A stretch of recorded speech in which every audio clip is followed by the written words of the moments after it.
Hi guys, இன்னைக்கு நம்ம movie ரிவ்யூல cost killer இந்த படத்தோட ரிவ்யூ தான் பார்க்க போறோம். இந்த படம் இப்போ தமிழ் டபுள் அவைலபிளாக இருக்கு, மறக்காம செக் அவுட் பண்ணி பாருங்க.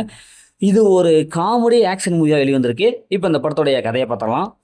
படத்துடைய ஹீரோ வில்லன் கிட்ட அடியாளா இருப்பாங்க. அந்த வில்லன் ஒரு சில காரணத்தால இறந்துருவான்.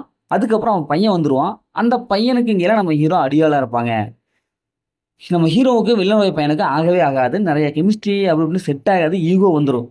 இதனால அந்த வில்லனுடைய பையன் நம்ம ஹீரோவை அடியாட்களை வச்சு துப்பாக்கியில சுட்டு கொன்றுவான்.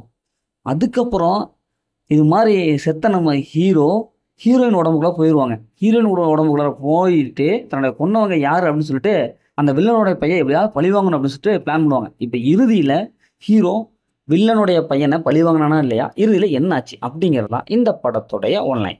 இந்த படத்துடைய பாசிட்டிவ்னு பார்த்தாவே ஆக்ஷன் சீக்வன்சி ஓரளவுக்கு நல்லாவே வந்திருக்கு. படத்தில் நடிச்ச எல்லாமே சூப்பராக பர்ஃபார்ம் பண்ணியிருக்காங்க. படம் ஃபர்ஸ்ட் ஹாஃபில் ஓரளவுக்கு காமெடியாக போகுது. காமெடியும் அப்படியே சண்டையும் நிறைஞ்ச ஒரு படமாக இருக்குது. படத்தில் நிறைய கேரக்டர்லாம் வரும், இருந்தாலும் நம்ம ஹீரோவை ஃபாலோ பண்ணாவே இந்த படத்தை பார்த்து முடிச்சிடலாம். படத்துடைய பிஜிஎம் மியூசிக் அண்ட் சினிமோட்டோகிராஃபிக் இதெல்லாமே நல்லாவே வந்திருக்கு.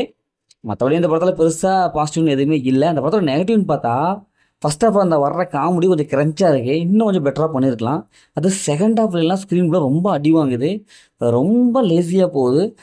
எந்த ஒரு சீன்ஸுமே நல்லாவே இல்லை, எல்லாமே ப்ரிடிக்டபிளாக பார்த்து பழக்கப்பட்ட சீனாகவே இருக்குது. இவங்க ட்விஸ்ட் அண்ட் டர்னிங் கொஞ்சம் கூட மேல்மனவே இல்லை, அந்தளவுக்கு செகண்ட் ஹாஃப் எடுத்து வச்சுருக்காங்க.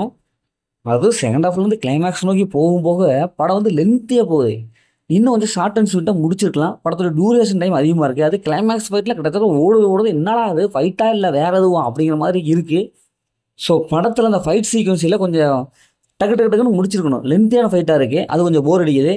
மற்றபடி இந்த படத்தில் மைனஸ் எதுவுமே இல்லை. இந்த படத்தை ஃபேமிலியோட பார்க்கலாம், பார்த்தோம் அந்த மாதிரி எதுவுமே இல்லை. மொத்தம் இந்த படம் சூப்பராக சொன்னாங்கன்னா இந்த படம் ஒரு ஒன் டைம் வச்சப்போ தான் நான் சொல்கிறேன். ஓகே, இதேமாரி அடுத்த ஒரு புதிய மூவியில் சந்திப்போம்.